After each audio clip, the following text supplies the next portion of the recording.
Hello students, आज हम लोग सुश्रुत संहिता के फर्स्ट चैप्टर को कंप्लीट करते हैं। जो हमने लास्ट लेक्चर में पढ़ा था, पहले उसको एक बार रिकॉल कर लेते हैं, फिर आगे बढ़ते हैं। तो हमने जो लास्ट लेक्चर था उसके अंदर पढ़ा था कि चैप्टर नंबर 1 जो है सुश्रुत संहिता के सूत्र स्थान का, उसका नाम क्या है? वेद उत्पत्ति अध्याय। ये क्वेश्चन NIA में पूछा गया था। उसके साथ ही मैंने तुम्हें चरक का और वाग्भट का, अष्टांग का वो भी बताया था, तो उसको भी लिखने के लिए बोला था कि चरक का दीर्घ जीवितीयम अध्याय है और अष्टांग हृदय का क्या बताया था? आयुष्कामी अध्याय। फिर हमने देखा था कि धन्वंतरी जी की उत्पत्ति जो हुई है वो किससे हुई है?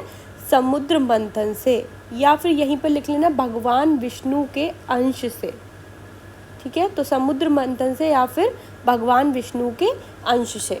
और जो प्रथम संहिता है, इनमें थोड़ा कन्फ्यूज़न होता है, तो इनमें याद रखना है हमें कि अगर क्वेश्चन आएगा कि प्रथम संहिता कौन सी है, तो प्रथम संहिता है ब्रह्म संहिता।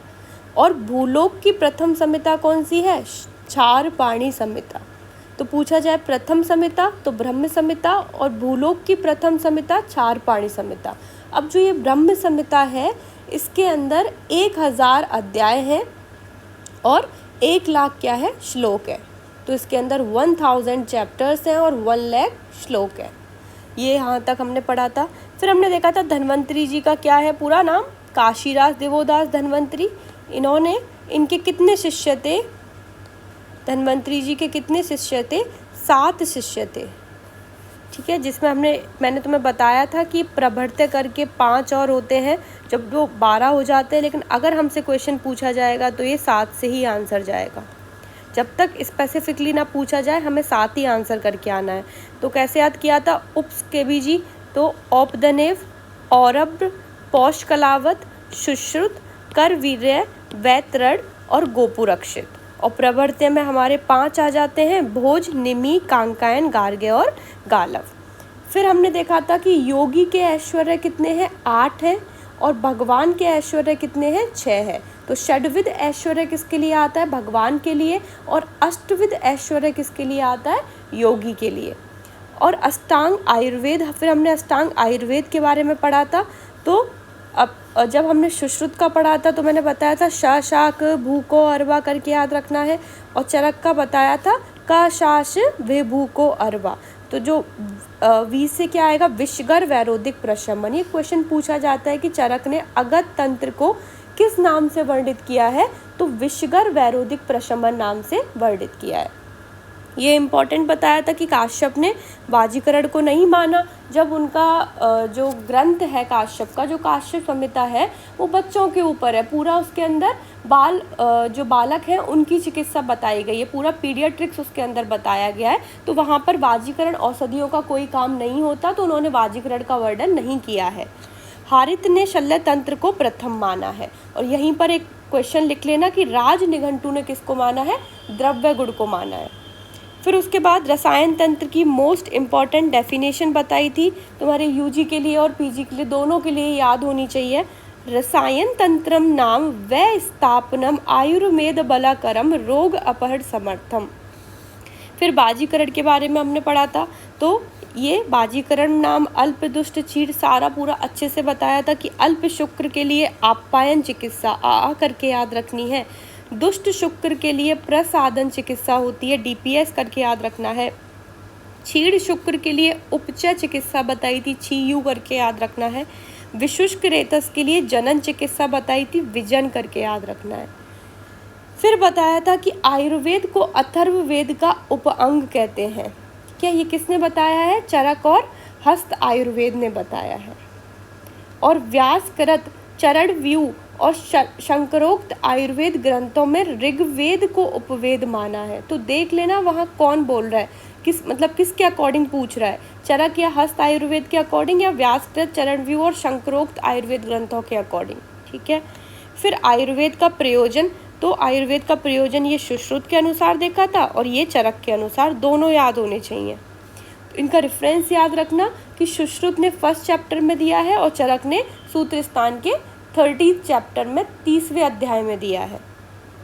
फिर हमने क्या पढ़ा था कि चरक के अनुसार स्वाभाविक रोग 2 होते हैं, जरा और मृत्यु। सुश्रुत के अनुसार 5 पढ़े थे, शुद्ध, पिपासा, जरा, मृत्यु और निद्रा। शारंगधर ने रोगों की संख्या 4 दी है, साका करके याद करवाया था। और चरक अनुसार रोगों की संख्या 3 है, जो नाम करके याद किया था। ठीक है, यहाँ तक किसी को कोई डाउट? बस एक पॉइंट और, ये आयुर्वेद की निरुक्ति है, इसको बस ऐसे रीड कर लेना, याद रखना। आयुष्मिने विद्यते अनेन वाय आयुर्विदंती इत्य आयुर्वेद। और चतुर्विध प्रमाण जो है, देखो, प्रत्यक्ष, आगम, अनुमान और उपमान, पौआ करके याद करवाया था। ये किसका है? सुश्रुत का है। और चरक ने 3 प्रमाण भी दिए हैं और 4 भी दिए हैं। जब हम सूत्र स्थान पढ़ते हैं तो वहाँ पर 3 है, और जब हम विमान स्थान पढ़ेंगे तो वहाँ 4 आएंगे, युक्ति को ऐड कर देते हैं। तो प्रत्यक्ष, आप्तोपदेश, अनुमान और युक्ति। और आयुर्वेद का सर्वश्रेष्ठ बोल दे, वर बोल दे, आद्य अंग पूछ दे, सब कुछ क्या आंसर आएगा? शल्य तंत्र आएगा। तो यहाँ तक अगर किसी को भी कोई डाउट होता है तो पूछ सकते हो। ये हमने कल का रिकॉल किया है। अब हम आज वाला अपना टॉपिक स्टार्ट करते हैं। चलो,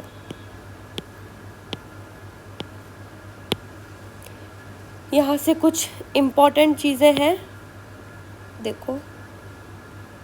हाँ, अब हम पढ़ेंगे कि शल्य तंत्र को अधिक प्रधान क्यों माना है, उसका क्या रीज़न है। तो देखो, अष्टासोपि च आयुर्वेद तंत्रेषु तदेव अधिकम अभिमतम। तो इसमें देखो, पहला लगाओ आशु क्रिया करणात्, जैसे मैं लगा रही हूँ वैसे ही टिक करना।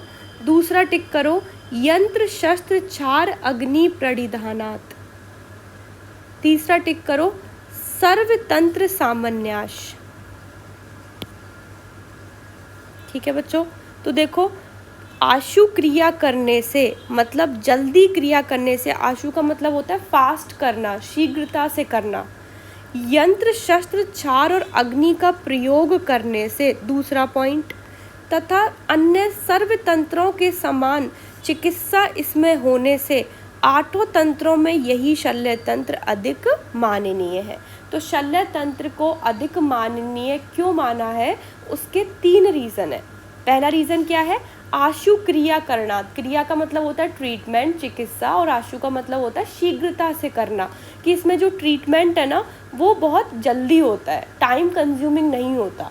दूसरा बोला है कि इसमें यंत्र का, शस्त्र का, छार का, अग्नि का, इनका प्रयोग होता है। तीसरा क्या बोला है? सर्वतंत्र सामान्य, कि सर्व तंत्रों के समान चिकित्सा इसमें होने से, कि सारे तंत्रों की चिकित्सा भी इसके अंदर हो जाती है। ये 3 रीज़न है, इसकी वजह से हम क्या मानते हैं, इसको शल्य तंत्र को अधिक माननीय मानते हैं। तो ये यूजी में भी पूछा जाता है और पीजी में भी पूछा जाता है। इसके 3 ये याद रखने हैं। कैसे करके याद रखोगे? आयश करके याद रख सकते हो। आ फॉर आशु क्रिया करणात्, या फॉर यंत्र शस्त्र छार अग्नि प्रणिधानात्, और सा फॉर सर्वतंत्र सामान्याश। ठीक है, यूजी वाले स्टूडेंट, अगर बच्चों तुम्हें श्लोक पूरा याद नहीं होता है ना, कोई बात नहीं, तुम श्लोक के ना टर्म्स निकाल के एग्ज़ाम में लिखो, वो भी तुम्हारे बहुत अच्छे से मार्क्स तुम्हें दिलवाते हैं। अगर तुम्हें श्लोक के टर्म्स आते हैं ना, तो इसका मतलब एग्जामिनर को लगता है कि बच्चे ने श्लोक को समझा है, रटा नहीं है।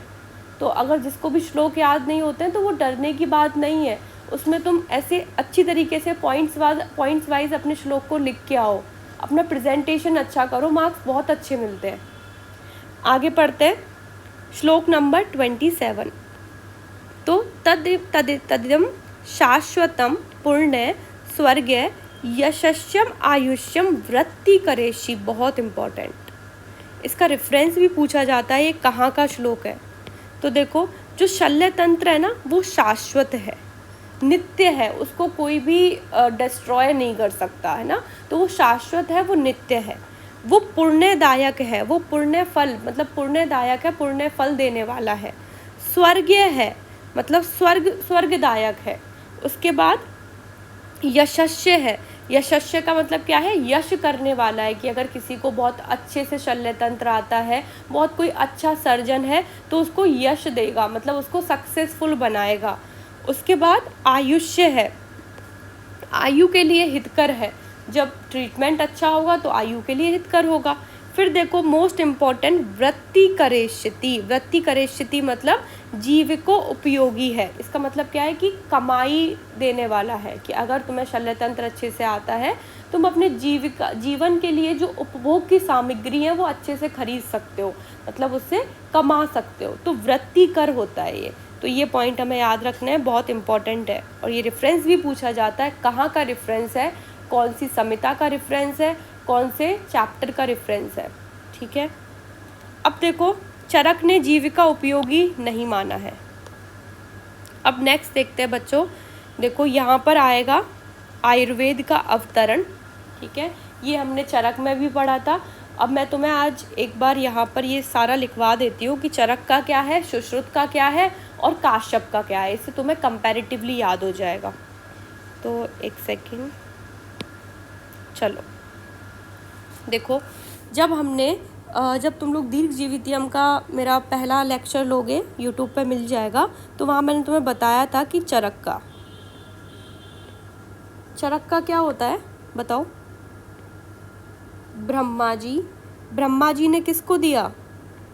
दक्ष प्रजापति को। दक्ष प्रजापति ने किसको दिया? अश्विनी कुमार को। अश्विनी कुमार ने किसको दिया? इंद्र को। तो ब्रह्मा जी,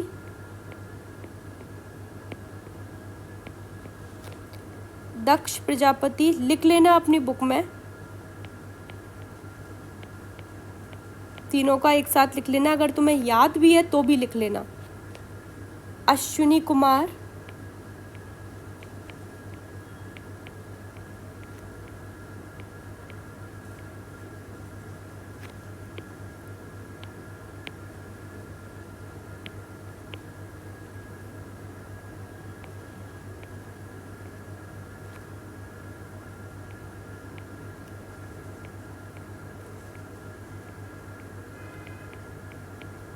उसके बाद इंद्र, फिर क्या था? फिर था हमारे पास, एक सेकेंड, उसके बाद था भारद्वाज। भारद्वाज ने किसको दिया था बच्चों? आत्रेय। और आत्रेय ने अपने 6 शिष्यों को अग्निवेश आदि।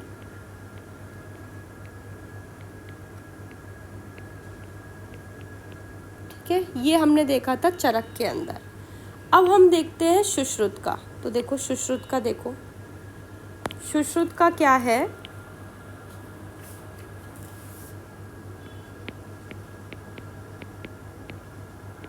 सुश्रुत का देखो, ब्रह्मा जी,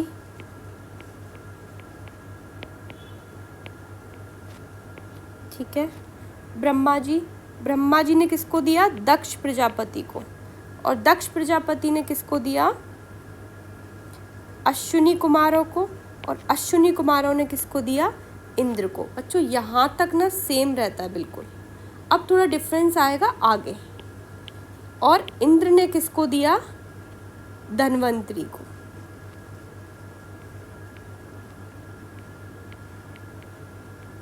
ठीक है, यहाँ तक बिल्कुल सेम रहता है। अब यहीं पर एक और चीज़ लिख लो, आचार्य काश्यप का।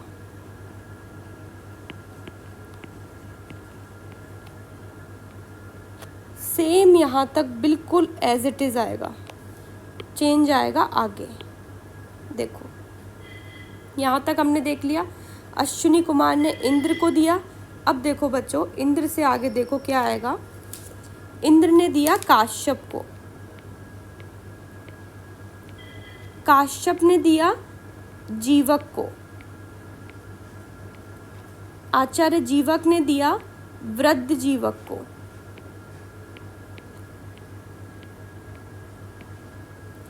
और वृद्ध जीवक ने दिया आनायस नामक यक्ष को।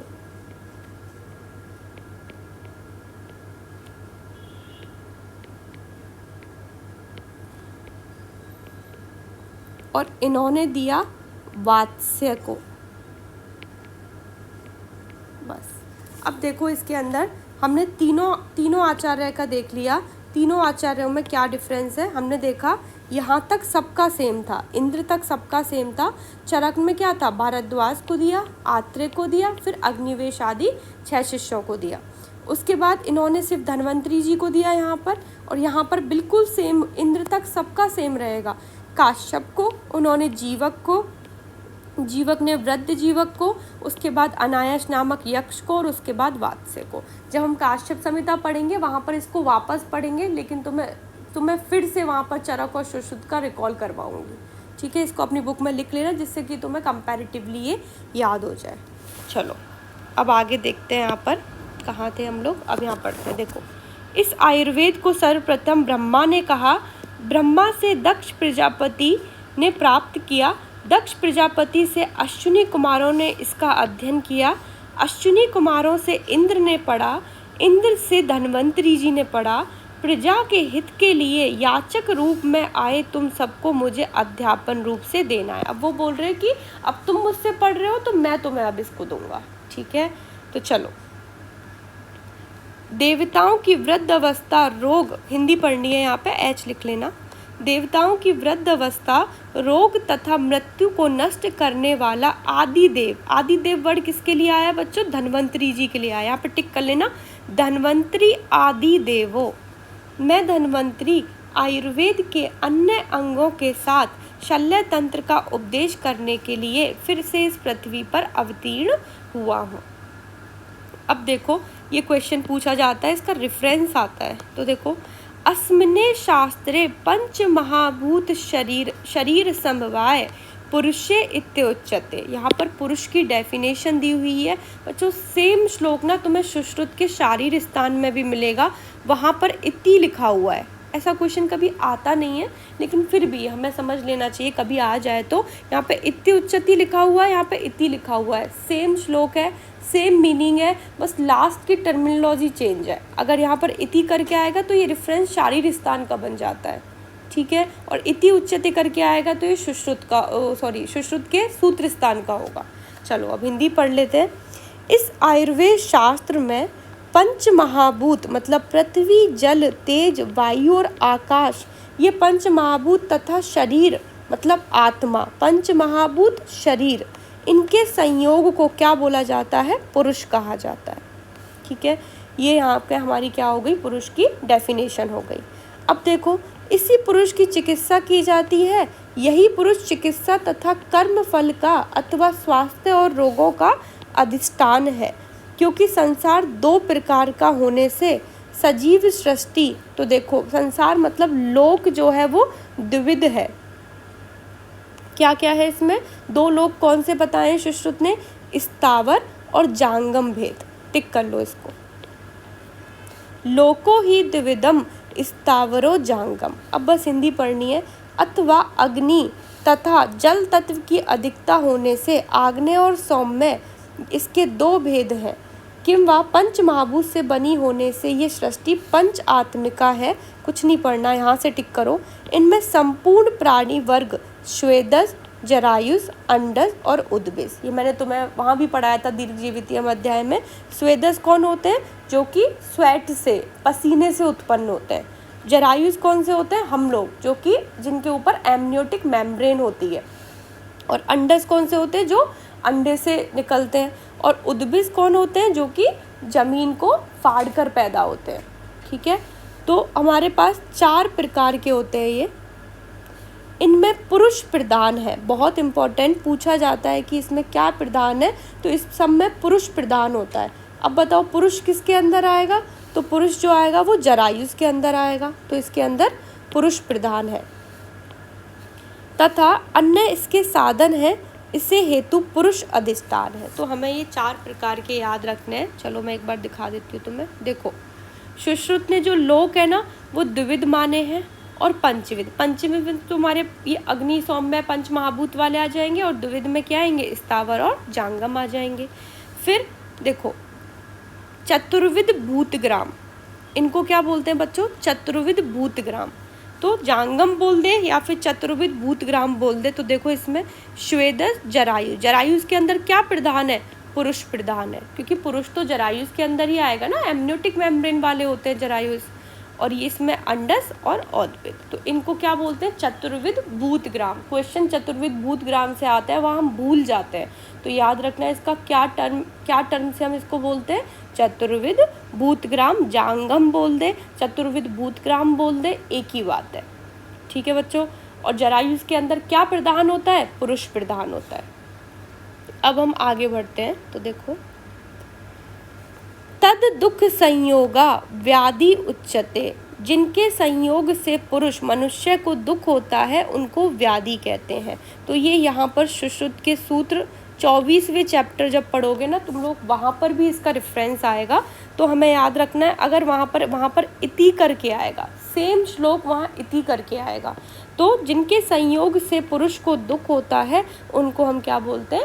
व्याधि होते हैं, व्याधि बोलते हैं। इसका रेफरेंस याद रखना है, पूछा जाता है कहाँ का श्लोक है।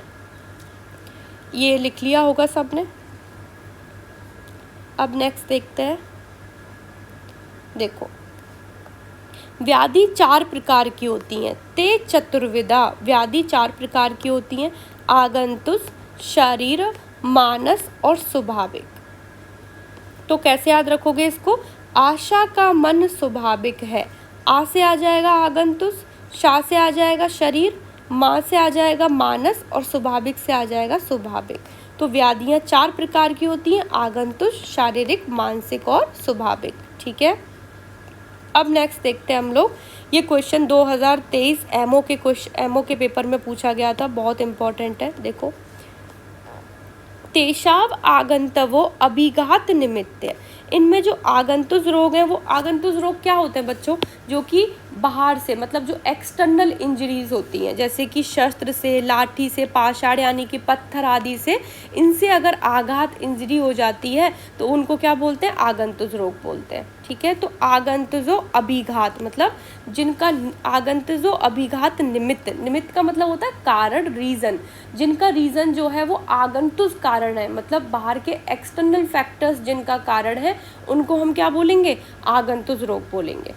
अब देखो, शरीरस्व अन्नपान मूला, मतलब जो शारीरिक रोग जो होते हैं वो तुम्हारे, अगर कोई खाना जो हमारे अंदर दोष की वजह से जो होते हैं, देखो जैसे शारीरिक रोग हीन, मिथ्या और अति मात्रा में प्रयुक्त अन्नपान के कारण, कि हम कोई बाहर का बेकार खाना खा रहे हैं, ठीक है, जो हमें डाइजेस्ट नहीं हो पा रहा, जंक फूड हम लोग खा रहे हैं, तो उसकी वजह से जो हमारे दोषों में प्रकोपित हो जाते हैं, दोष जो है विषम हो जाते हैं, तो वहाँ से जो व्याधियाँ होती हैं वो किसके अंदर आती हैं? शारीरिक रोगों में आती हैं। ठीक है। तो इसमें देखो, शारीरिक रोग हीन, मिथ्या और अति मात्रा में प्रयुक्त अन्नपान के कारण कुपित हुए या विषम हुए वात, पित्त, कफ और रक्त, वात, पित्त, कफ शोणित, सन्निपातस वैषम्य निमित्ता। तो या इनके सन्निपात से, या तो वात के, पित्त के, कफ से, रक्त से, इनकी वजह से, या फिर इनके सबके मिल जाने से उत्पन्न होते हैं। उसके बाद देखो, मानस रोग कौन से होते हैं? जो कि हमारे स्ट्रेस से रिलेटेड, जो मेंटल डिसऑर्डर्स होते हैं। क्रोध, शोक, भय, हर्ष, विषाद, ईर्ष्या, अभ्यसूया, मनोदैन्य, मात्सर्य, काम, लोभ आदि तथा इच्छा और द्वेष के अनेक भेदों से उत्पन्न होते हैं, उनको क्या बोलते हैं? मानसिक दोष बोलते हैं। अब क्वेश्चन जो एमओ में आया था वो बहुत इंपॉर्टेंट, ये मैंने तुम्हें पहले वाले लेक्चर में अच्छे से समझाया था, स्वाभाविक रोग क्या होते हैं। तो यहाँ पर सुश्रुत ने स्वाभाविक रोग कितने माने हैं? 5 माने हैं। यहीं पर बताओ, चरक ने कितने माने थे? 2 माने थे। कौन कौन से? जरा और मृत्यु। तो यहाँ पर शुद्ध, पिपासा, जरा मतलब वृद्ध अवस्था, मृत्यु और यहाँ पर क्या आ जाएगा? निद्रा। ये 5 होते हैं स्वाभाविक रोग। ये क्वेश्चन पूछा गया था एमओ के एग्जाम में। नेक्स्ट देखते हैं, ये चारों प्रकार के रोग मन और शरीर को आश्रित करके होते हैं। तो पूछा जाएगा मन, शरीर, अधिष्ठान, कि चारों प्रकार के रोगों का अधिष्ठान क्या है? तो मन और शरीर दोनों होते हैं। ठीक है, हम आप दे देगा सिर्फ मन होता है, सिर्फ शरीर होता है, दोनों होते हैं, तो याद रखना दोनों होते हैं। अब हम नेक्स्ट देखते हैं, तेषाम संशोधन संशमन आहार और आचार सम्यक प्रयुक्ता निग्रह हेतु। तो पूछा जाएगा निग्रह हेतु कितने होते हैं? तो निग्रह हेतु भी 4 होते हैं। देखो बच्चों, इस वाले चैप्टर में ना 4 का कंसेप्ट चलता है ज़्यादातर पूरे में। तो देखो, इन रोगों का निग्रह या प्रतिकार देश काल व मात्रा आदि रूप से संप्रयुक्त संशोधन संशमन आहार और आचार यानी कि विहार। आचार मतलब हमारा बोल चाल, तो विहार वही हो गया ना। तो इसको ये भी बोला जाता है कि 4 फोल्ड ऑफ ट्रीटमेंट बताओ। तो 4 प्रकार के ट्रीटमेंट संशोधन से हो सकता है, संशमन से हो सकता है, अच्छा आहार खाने से हो सकता है, और विहार मतलब अच्छी विहार में क्या क्या आ जाएगा, एक्सरसाइज कर रहे हैं, ठीक है, वॉक कर रहे हैं अच्छे से, तो वो सारी की सारी चीज़ें विहार में आ जाती है, जो तुम्हारी पूरी डे साइकिल में तुम लोग करते हो। तो निग्रह हेतु जो है वो 4 प्रकार के होते हैं, संशोधन, संशमन, आहार और आचार। ये क्वेश्चन पूछा जाता है। तो संशोधन, संशमन, आहार और आचार याद रहता है, पर ये भूल जाते हैं कि निग्रह हेतु था, भूतग्राम था, तो यहाँ पर कंफ्यूज हो जाते हैं, ठीक है, तो याद रखना इसको। नेक्स्ट देखो, प्राणी नाम पुनर्मूल आहार, तो यही इतना सा ही दे देंगे और यहाँ पर फिल इन द ब्लैंक्स करके दे देता है कि प्राणियों का जो मूल है वो क्या है, आहार है। तो प्राणियों की जीवन रक्षा का मूल आहार होता है। तो प्राणी नाम पुनर्मूलम, और यहाँ पर डैश कर देगा, फिल इन द ब्लैंक्स दे देगा, फिर तुम 3-4 चीज़ें लिख देगा वहाँ पे, तो याद रखना यहाँ पर आहार को भरना होता है। नेक्स्ट देखो, बल वर्ण ओजसा, मतलब बल और वर्ण और ओज की रक्षा करता है, इनको बढ़ाने वाला होता है। सटशु रसेशु, मतलब जो 6 प्रकार के रस जो होते हैं वो भी इसके अंदर प्रेजेंट होते हैं, किसके अंदर, आहार के अंदर। फिर देखो यहाँ तक पढ़ लेते हैं एक बार, प्राणियों की जीवन रक्षा का मूल कारण आहार ही है। शरीर के बल वर्ण ओज की रक्षा या वृद्धि में भी आहार ही कारण होता है। यह आहार षड रसात्मक होता है। क्या होता है, षड रसात्मक होता है, मतलब 6 रस जो होते हैं इस आहार के अंदर क्या होते हैं, आश्रय होते हैं।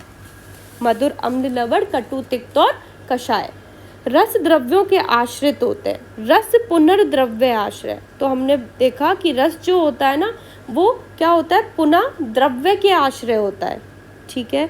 मतलब आगे देखो, इसमें औषधियों को द्रव्य कहा जाता है। रस जो होता है वो किस पर डिपेंड करता है, द्रव्य के ऊपर डिपेंड करता है। द्रव मतलब लिक्विड होता है और द्रव्य मतलब औषधि होता है। तो देखो यहाँ पर ना रस करके पुनर्द्रव्य आश्रय, यहाँ पर फिल इन द ब्लैंक्स कर देंगे या फिर यहाँ फिल इन द ब्लैंक्स करके दे देंगे। तो याद रखना है, रस जो होता है वो पुनः वापस से किस पर डिपेंड होता है, द्रव्य के ऊपर डिपेंड होता है। द्रव्याणी पुनः औषधि, और द्रव्य जो होता है वो आगे किस पर डिपेंड होता है, औषधि के ऊपर डिपेंड होता है। अब देखो, औषधितास्तु द्विविधा, और जो औषधि है वो 2 प्रकार की होती हैं, स्थावर और जांगम। तो हमें इसका एक फ्लो चार्ट बना लेना चाहिए कि प्राणियों का मूल क्या होता है, आहार होता है। उसमें क्या होते हैं, आहार में 6 रस होते हैं। रस जो होते हैं वो किस पर डिपेंड होते हैं, द्रव्य पर डिपेंड होते हैं। द्रव्य जो होता है वो किसके ऊपर डिपेंड होता है, द्रव्य जो होता है वो पुनः रस, पुनरो औषधि, द्रव्य को हम औषधि कहते हैं। और औषधि जो होती है वो 2 प्रकार की होती है बच्चों, कौन कौन सी, स्थावर और जांगम। सबको समझ में आ गया होगा ये, ठीक है। तो देखो, रस द्रव्यों के आश्रित होते हैं, औषधियों को द्रव्य कहा जाता है, स्थावर और जांगम ये 2 औषधियों के भेद हैं, ठीक है। नेक्स्ट देखते हैं अब श्लोक नंबर 37। तो देखो इसमें, ताशाम स्थावरस्य चतुर्विधा, अब ये बोल रहे हैं कि इनमें जो स्थावर औषधियाँ हैं उनके हमारे पास 4 भेद हैं। कौन कौन से, वनस्पति, वृक्ष, विरुद्ध और औषधि। क्या अभी फर्स्ट चैप्टर में जब दीर्घजीवितीय अध्याय पढ़ाया था वहाँ पर भी बताया था इन चारों के बारे में। तो देखो इसमें, यहाँ पर वानस्पत्य की जगह चरक ने वानस्पत्य बताया है और सुश्रुत ने वृक्ष बताया है। जब वहाँ पढ़ा रही थी वहाँ भी बताया था कि सुश्रुत ने वृक्ष बताया है। तो देखो, अपुष्पा फल बंतो वनस्पति, वनस्पति क्या होता है, जिसके अंदर अपुष्पा, पुष्प नहीं आते, बस क्या होता है, फल आते हैं, उनको हम वनस्पति कहते हैं। उसके बाद पुष्प फलवंतो वृक्षा, जिसके अंदर पुष्प और फल दोनों आते हैं, वो क्या होता है, वृक्ष होता है, ठीक है। वहाँ पर क्या था, चरक के अनुसार वानस्पत्य था। प्रतानवत्य, और जो प्रतानवत जो हमारे पास मैंने बताया था जो लताएं होती हैं वो क्या होता है, विरुद्ध होता है। फिर सेम है सब कुछ, बाकी सब कुछ सेम है चरक की तरह। फल पाक निष्ठा औषधि, और जो फल पक जाता है उसके बाद उसमें जो विद्यमान रहती है, मतलब फल पकने तक की जो विद्यमान रहती है, उनको औषधि कहते हैं। चलो अब इसकी हिंदी पढ़ लेते हैं। देखो, वनस्पति, वृक्ष, विरुद्ध, औषधि, इनमें से जिनके पुष्प ना हो किंतु फल आते हों उनको वनस्पति कहते हैं। जिनके पुष्प और फल दोनों आते हों उन्हें वृक्ष कहते हैं। जो फैलने वाली हो, गुल्म के स्वरूप की हो, उन्हें विरुद्ध कहते हैं। तथा जो फलों के पकने तक ही जीवित या विद्यमान रहती हो उन्हें औषधि कहते हैं। ठीक है बच्चों, तो यहाँ पर हमने 4 प्रकार के ये स्थावर द्रव्य पढ़ लिए। ठीक है, नेक्स्ट देखो यहाँ पर जांगम, अभी पढ़ के आए। क्या हम इसको चतुर्विध भूतग्राम कह सकते हैं? इम्पोर्टेंट, जांगम तो सबको याद रहता है लेकिन भूतग्राम भूल जाते हैं। भूतग्राम बोल दे, चतुर्विध भूतग्राम बोल दे। वैसे चतुर्विध लिख के नहीं देगा तुम्हें, क्योंकि ये 4 चीज़ें उसके अंदर आ जाती हैं। चतुर्विध का मतलब 4 हो जाता है, तो भूतग्राम भी बोल दे तो भी हमें याद रखना है क्या क्या है। जरायुज, अंडज, स्वेदज और उद्भिज। ठीक है, नेक्स्ट हम देखते हैं बच्चों। देखो, इंपॉर्टेंट क्वेश्चन है, पूछा जाता है इनमें पशु, मनुष्य, व्याल आदि जरायुज हैं। अब यहाँ पर एग्जाम्पल दिए हुए हैं, एग्जाम्पल पूछे जाते हैं। तुम्हें 1-2 एग्जाम्पल लिख के दे देगा, फिर तुमसे पूछेगा कि बताओ ये जरायुज का एग्जाम्पल है, ये अंडस का एग्जाम्पल है, ये स्वेदस का एग्जाम्पल है, या ये औद्भिज का एग्जाम्पल है। सबसे ज़्यादा क्वेश्चन जो पूछा गया है वो औद्भिज से पूछा गया है। मोस्ट इम्पॉर्टेंट, हर एक एग्जाम में आता है ये क्वेश्चन। तो देखो, इसमें इनमें पशु, मनुष्य, व्याल आदि जरायुज हैं। तो देखो, पशु, मनुष्य, व्याल आदि और जरायुज, और जो क्वेश्चन आता है ना वो तुम्हारी श्लोक के टर्मिनोलॉजी से आता है। फिर देखो, खग सर्प सरी सुप्रवर्त्यो अंडजा। तो जो पक्षी, सर्प, सरीसर्प, जो मकड़ी, छिपकली आदि होते हैं वो अंडज होते हैं, ये अंडे से बच्चा पैदा करते हैं। फिर देखो, कृमि, कीट, पिपलिका, पिपलिका क्या होता है? चींटी। प्रवर्त्य, प्रवर्त्य मतलब आदि, ये सारे के सारे स्वेदज होते हैं। तो देखो, यूका, पिपलिका, कृमि, कीट, चींट, मकोड़े सारे स्वेदज होते हैं। बहुत इंपॉर्टेंट, इंद्रगोप हर बार पूछा जाता है। इंद्रगोप और इसका वीर बहुटी भी पूछते हैं, ये भी याद रखना है। इसका श्लोक भी याद रखना है और इसकी हिंदी भी याद रखनी है। वीर बहुटी से भी क्वेश्चन बहुत आता है। तो इंद्रगोप, वीर बहुटी और मंडूक, मंडूक मतलब मेढक आदि, ये सारे के सारे औद्भिज होते हैं। ठीक है, तो इसको याद रखना। ये हमने 4 चीज़ें और इनके एग्जाम्पल पढ़ लिए। यहाँ पे कुछ नहीं पढ़ना, सिर्फ ये देख लेना पार्थिव द्रव्य। पार्थिव द्रव्य कौन कौन से होते हैं? जो अर्थ से निकलते हैं। ठीक है, वो पार्थिव द्रव्य होते हैं, जैसे कि सुवर्ण, रजत, मणि, मुक्ता, मनाशिला, ये मृतक पाल, ये सारे के सारे कैसे होते हैं? पार्थिव द्रव्य होते हैं। इसमें सिर्फ एक चीज़ याद रखनी है कि पार्थिव द्रव्यों को सबसे पहले वर्णन जो किया था सुश्रुत ने किया था। First describe by Sushruta.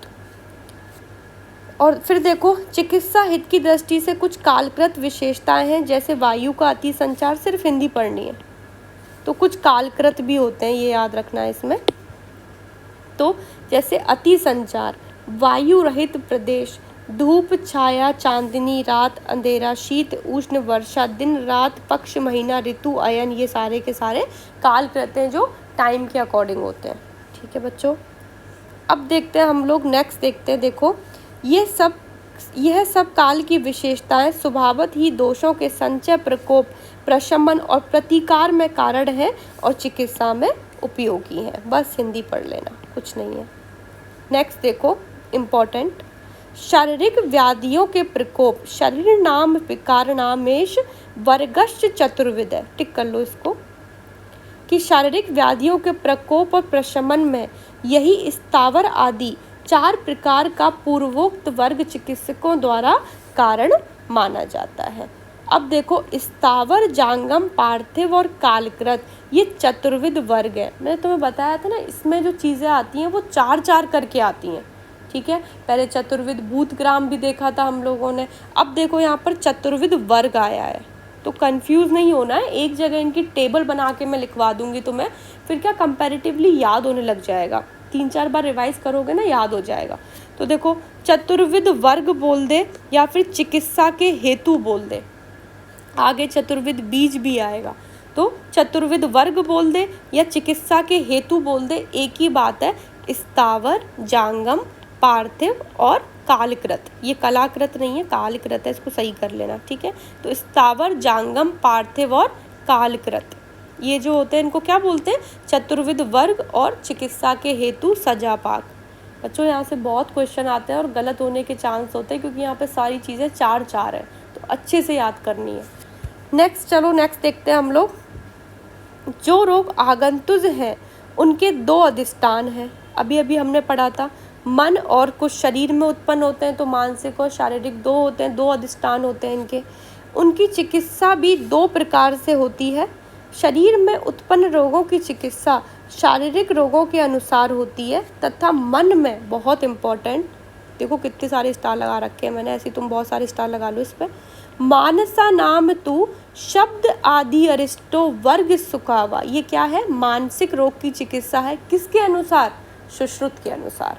तो देखो, मन में उत्पन्न रोगों की चिकित्सा सुखदायक शब्द आदि वर्ग से करना ठीक है। कि अगर कोई परेशान है, कोई स्ट्रेस में है, तो तुम क्या करोगे? उसको समझाओगे, अच्छी बातें बोलोगे। तो वही बोल रहा है कि शब्द आदि कैसे होने चाहिए? सुखावा, मतलब सुख देने वाले होने चाहिए सामने वाले को। वही क्या होती है? मानसिक रोग की सबसे अच्छी चिकित्सा होती है, ठीक है। तो अब यहाँ पर लिख लेना, मैं देखो 2-3 चीज़ें लिखवाती हूँ, उनको लिख लेना। अगर सुखावाह करके आता है, ठीक है, ये सुखावाह करके आता है, तो ये होगा हमारे पास सुश्रुत का। अगर यहाँ पर देखो ज्ञान, विज्ञान, धैर्य, धृति, समाधि करके आता है, तो ये आ जाएगा चरक का। पकड़ने का तरीका है, मानसिक रोगों की चिकित्सा लिख लेना सबको। अगर सुखावाह करके आता है तो किसका हो जाएगा? सुश्रुत का हो जाएगा। अगर समाधि करके आता है तो चरक का हो जाएगा। और परम करके आता है तो वाग्भट का हो जाएगा। पूरा श्लोक अगर याद नहीं होता है ना, तो लास्ट का वर्ड पकड़ के आंसर निकल जाएगा अपना। और अगर यहाँ पर वीर्य करके आता है तो वो काश्यप का हो जाएगा। तो ये चारों पॉइंट लिख लेना कि सुख देने वाले सुश्रुत थे, सूसू करके याद रख लेना उसको। समाधि चरक की है, ठीक है। परम मित्र या फिर कुछ भी करके याद रख लेना। परम मित्र कौन है? वाग्भट है। और वीर्य काश्यप का आ जाएगा, ठीक है बच्चों। तो 4 चीज़ें ऐसे याद हो जाएंगी तुम्हें। देखो, चरक की क्या है? मानसो, ज्ञान से करो उसकी चिकित्सा, विज्ञान से करो, धैर्य से करो, धृति से करो, और समाधि यानी कि मेडिटेशन करवाओ उसको। इन्होंने क्या बोला है वाग्भट ने? धी, धैर्य, आत्मविज्ञान, मनोदोष, औषध परम। कि धी, धैर्य, आत्मा आदि का ज्ञान दो उसको, तो इन सब से क्या हो जाएगा? मानसिक दोष हो जाएंगे, वो दूर हो जाएंगे। तो ये वाग्भट का है, ठीक है। तो 4 चीज़ें हमें याद रखनी है। नेक्स्ट देखो, इस प्रकार पुरुष, व्याधि, औषध और क्रियाकाल, पावक करके याद रख लेना।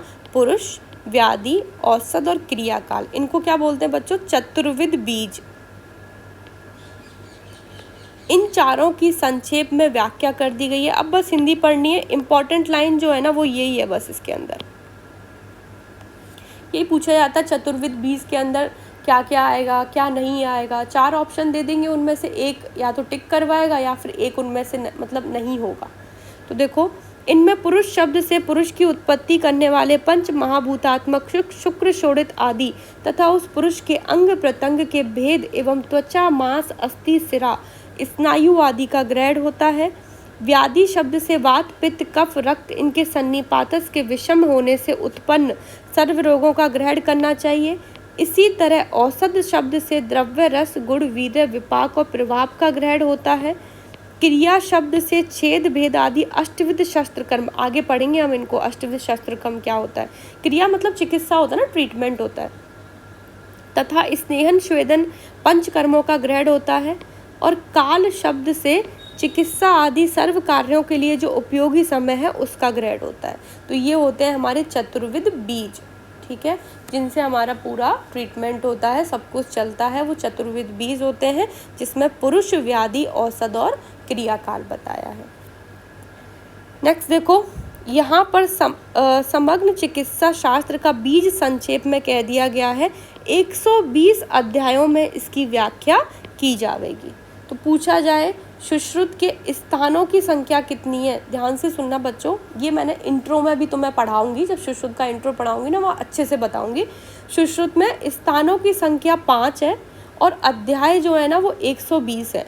और ये 66 चैप्टर्स है ना, जो उत्तर तंत्र जो तुम लोग पढ़ोगे उसके अंदर 66 चैप्टर्स आते हैं और वो नागार्जुन ने ऐड किए हैं। तो तुमसे पूछा जाएगा सुश्रुत में अध्याय कितने हैं, तो जब तक पूरा स्पेसिफिकली ना पूछा जाए 120 ही आंसर करके आओगे। 66 बाद में ऐड हुए थे और अगर वहाँ पर ये दोनों ऑप्शन में हो तो 120 करके आओगे, लेकिन अगर 120 ना हो तो इन दोनों का प्लस करके भी वहाँ ऑप्शन में आ सकता है, पर ऐसा क्वेश्चन आया नहीं है, 120 को ही प्रेफरेंस दी जाती है। तो स्थानों की संख्या कितनी है? 5 है। तो यहाँ पर बोला है कि 120 अध्यायों में इसकी व्याख्या की जाएगी। तो एक क्वेश्चन आता है, मैंने तुम्हें बताया ना यहाँ पे चतुर्विध बीज आया है, तो यहाँ पर एक क्वेश्चन पूछा जाता है, संहिता जहाँ चिकित्सा को बीज के रूप में बताया गया है वो कौन सी चिकित्सा है? तो वो सुश्रुत संहिता है, क्योंकि हमने अभी अभी पढ़ा ऊपर। तो ऐसी संहिता जहाँ पर बीज के स्वरूप में बताया गया है, बीज के चिकित्सा को बीज के रूप में बताया गया है, वो कौन सी संहिता है? सुश्रुत संहिता है।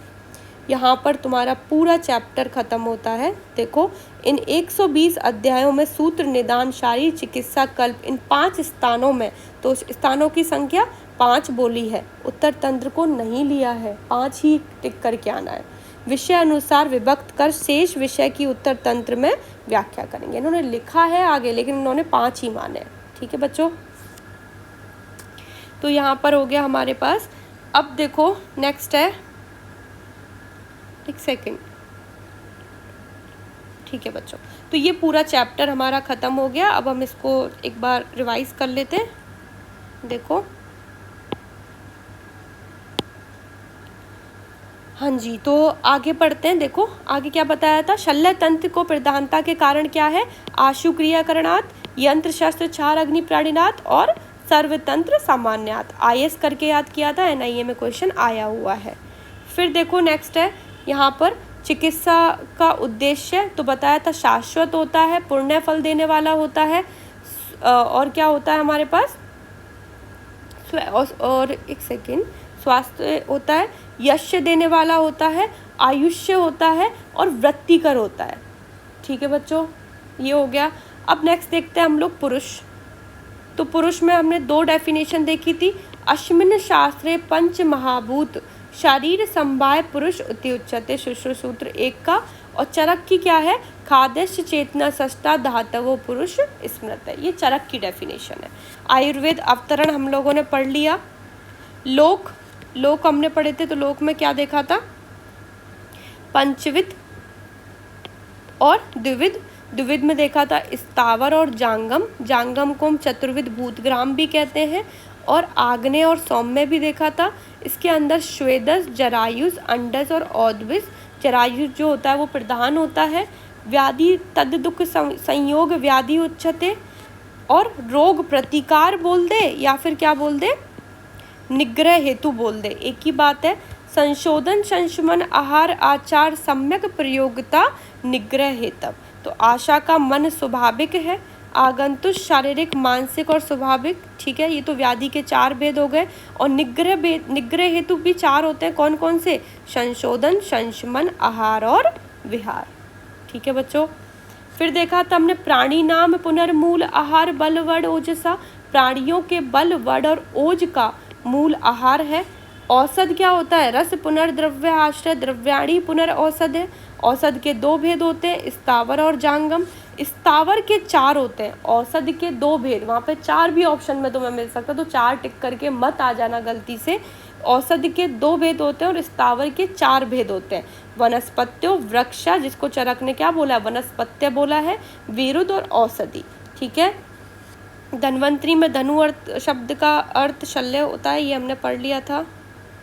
नेक्स्ट देखो, स्थावर, वनस्पत्य, वृक्षा, विरुद्ध और औषध, तो ये हमने पढ़ा था। पुष्पा फलवंतो वनस्पत्य, पुष्प फलवंतो वृक्ष, प्रतानवत जो होती है विरुद्ध होती है, औषधि फलपाक निष्ठा। जांगम में हमने देखा था 4 प्रकार के, चतुर्विध भूतग्राम, जरायु, अंडस, श्वेदर और उद्भिद, जिसको हम जांगम भी कहते हैं। जरायुज में क्या देखा था, पशु, मनुष्य, व्याल आदि। अंडज में पक्षी, सर्प आदि, स्वेदज में यूका, पप्लिका, कृमि आदि, औद्भिद में इंद्र, गोप और मंडूक यानी कि मेढक। और इसको लिख लेना यहाँ पे वीर बहुटी, इससे भी क्वेश्चन बहुत आता है। ठीक है, नेक्स्ट देखो चतुर्विध वर्ग या चिकित्सा पाक, स्थावर, जांगम, पार्थिव और कालिकृत। सजा पाक करके याद रखना है। चतुर्विध बीज, पुरुष, व्याधि, औषध और क्रियाकाल, पावक करके याद रखना है। शब्द आदि अरिष्ट वर्ग सुखवाह करके आएगा तो सुश्रुत का है। समाधि करके आएगा तो किसका है, चरक का है। वीर्य करके आएगा बताओ किसका है, काश्यप का है। और परम किसका है, वाग्भट का है। तो सुश्रुत ने स्थानों की संख्या 5 दे रखी है, अध्याय कितने दिए 120, और नागार्जुन ने 66 चैप्टर्स ऐड किए हैं। यहाँ पर तुम्हारा फर्स्ट चैप्टर खत्म होता है। नेक्स्ट लेक्चर में हम लोग सेकंड और थर्ड चैप्टर पढ़ेंगे बच्चों। यहाँ तक पढ़ के आना, किसी को कोई भी डाउट होता है तो तुम कभी भी पूछ सकते हो। Thank you so much.